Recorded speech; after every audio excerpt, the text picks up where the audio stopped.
Look at that shit.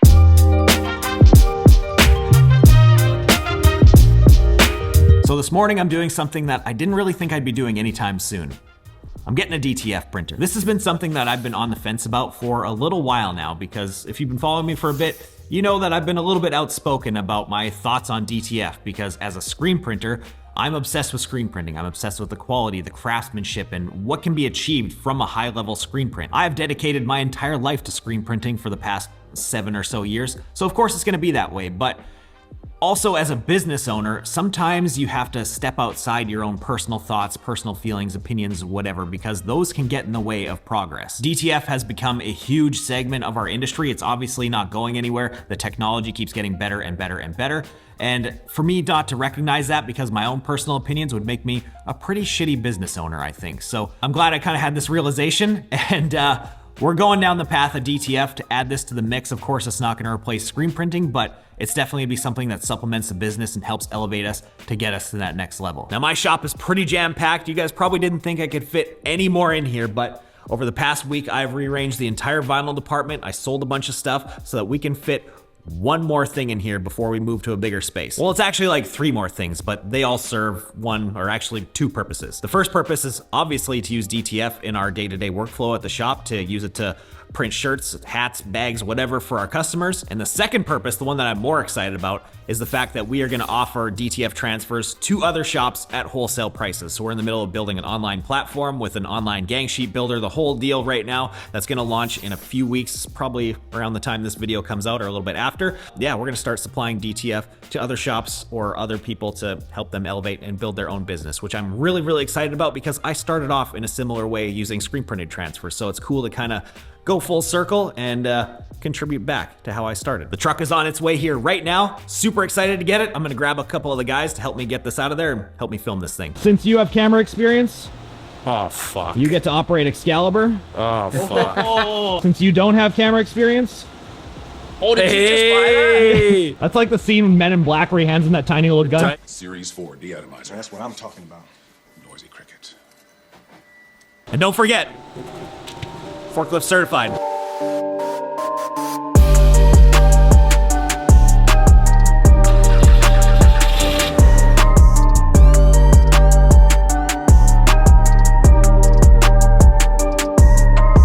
So the first piece is in, and we're starting with the crown jewel because, well, that's how this stuff has to fit in here. It had to go with this one in first, and the other ones are coming in after. And this isn't your cheap Alibaba special DTF printer. This is the Ferrari. We got the Mimaki TxF300-75 DTF printer through our good friends at RB Digital. This thing is so sick. This is a dual head DTF printer, so print speeds are incredible. It's also able to print 32-inch wide film, which gives us expanded print capabilities compared to most printers in the market that are running 24 inches. There are a hell of a lot more features packed into this thing that we'll get into as the video goes on, but for now, we gotta start opening this stuff up, get it uncrated. Derek from RB Digital is on his way here right now to help us get this set up, and we will start bringing in the rest of the equipment as we go.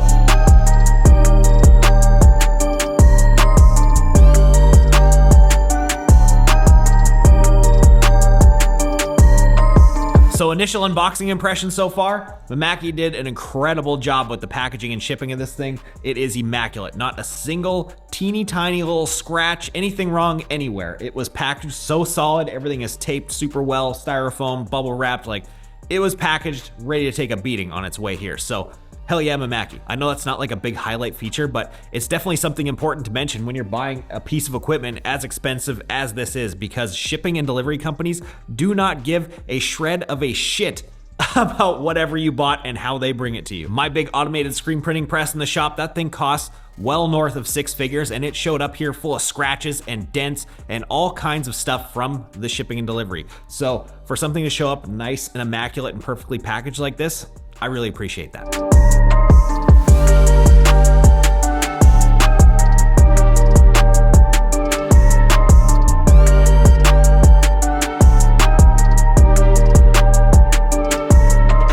The next piece of the puzzle is in. This is the Toyota Tunnel Shaker 32. Again, this is a 32-inch wide shaker dryer system to accept 32-inch film, which is gonna be awesome to give us an extra output capacity. If you're new to DTF or how larger scale production DTF works, I'll break it down for you as simple as possible. So the print is gonna come out of the printer, the ink is gonna be wet, it's gonna come through here, it's gonna shake on the powder adhesive onto the back side of the print, it's gonna loop up through here into the dryer area where it's gonna cure the print, and then come out the other side, and there's a take-up roller that has not been bolted on yet. That's gonna roll them up and get them ready to ship to the customers or go into the shop to get heat pressed onto stuff. That was probably the most simplistic way to describe that. I can get technical, but nobody wants that. We got one more piece to go, probably the least interesting, but definitely an important part of this entire operation.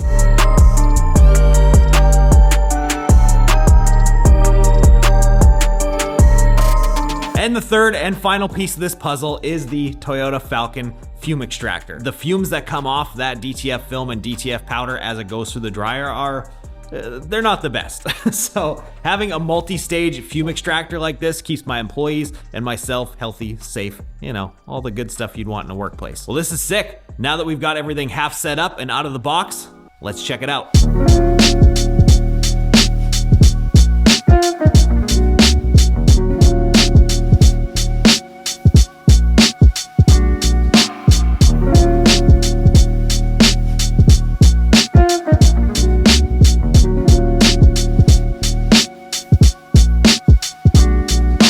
So starting with the fume extractor, not a whole lot to go over with this thing, but one nice feature I did notice is that when you open the cabinet, it's filled with sound dampening foam inside there, so you don't have to listen to this fan going off all day long. Multi-stage filtration, so my team and I can feel good about our lungs and what we're breathing in here. On to the Toyota tunnel shaker, starting with this badass touchscreen control panel, and dude, this anodized red emergency stop button. I come from a background of motocross racing, so any type of anodized parts to me are awesome. Love this. It has quartz bulbs inside of here for heat, which is really awesome because that means you have instant heat. You're not waiting for this thing to warm up when you start the day. Your heat's there, ready to go, ready to cure your prints. Also inside of here, there's a front and rear vacuum suction system to make sure your film stays stuck down to that conveyor belt as it travels through here and dries. And then out the back side of the dryer, you've got this big bank of cooling fans here to make sure your film is nice and cooled off, ready to go, to be taken up by the electronic take-up roller. And then of course, the star of the show, the Mimaki TxF300-75. Like I said, this is a dual head printer, so it's 300% more efficient than its single head predecessor, which is a pretty giant improvement. For me, wanting to get into the market of selling transfers on top of just using them in my shop, that is a very important aspect. It has a white ink circulation system, which with my previous DTG printer, I know how much of a pain in the ass the white ink part of it is, and this takes care of all that. It basically makes it dummy proof to eliminate any sort of sedimentation, things happening with your white inks. But let's say those white inks do cause a problem, or any of the other colors for that matter, and start plugging up things in the print head. This has a nozzle check system and a nozzle recovery system. So basically,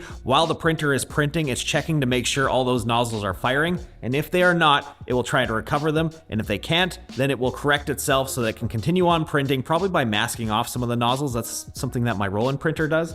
But it'll allow itself to keep running, still produce prints for you so you don't have any downtime and you can wait to get a tech over here or figure out a way to unclog that yourself. So this thing is pretty dummy proof. And that's really the attractive option when it comes to paying the extra premium of running a Japanese OEM machine compared to one of the Chinese Alibaba knockoff machines, because you get obviously all that really great technology, all the stuff they've worked out for years in their printers in the field. And of course you get awesome service, being able to get a service tech over here should any problems arise. So if you ask me, it's well worth the investment to spend the extra money. And that's a good segue to what you are probably wondering right now. What does all this cost? This setup as it is currently spec'd is worth about $55,000 Canadian dollars. What is that in US dollars? This is probably gonna make me sad because our dollar is currently dog shit right now. That is $38,510 US. Plus on top of that, I'm gonna be spending an extra $1,000 US dollars on software. This does come with software. It comes with Rasterlink 7, which is perfectly capable of running this machine, but we're gonna run CADLink, which is gonna give us a lot more flexibility, a lot more options so that we can really optimize and get the best possible prints that we can in here, because I like to go above and beyond and try and do the best shit I possibly can. So yeah, this is a very costly investment, but the way that I look at it is that we are going after a pretty large market. We're gonna be going after high production capabilities, and we need something robust that we can rely on. And as far as I'm concerned, you're only as good as the tools that back you up. So I've done this with everything else in the shop since this business began. Since I started in the bedroom with that very first little hat heat press when I was broke. I bought the most expensive hat heat press on the market at the time, couldn't afford it, did it, it paid off. I did it again with the next piece of equipment, the next piece of equipment, and then the first screen printing setup that I did, I completely just obliterated my bank account and spent the best money I could, and it has always paid off for me to get the best equipment possible. And in my opinion right now, this is the best equipment possible to build this DTF business. I'm like 9 for 9 on those gambles so far, so let's hope this makes it 10. But yeah, I'm getting in the DTF game. I'm super excited for this, and honestly, who would have guessed that? I have a lot of very cool ideas planned. The one that I'm the most excited for is the fact that we now have this capability at our fingertips, along with our world-class screen printing, and we can finally start answering some of those questions that are floating around the internet about which one is better for which, because we can start putting this stuff head to head. So make sure you're watching out for that type of content coming in the near future. But that is a little ways down the road. The next thing we have to do is get all of this equipment fired up, working, calibrated, get me trained, and start pumping out some DTF prints. So that's gonna be coming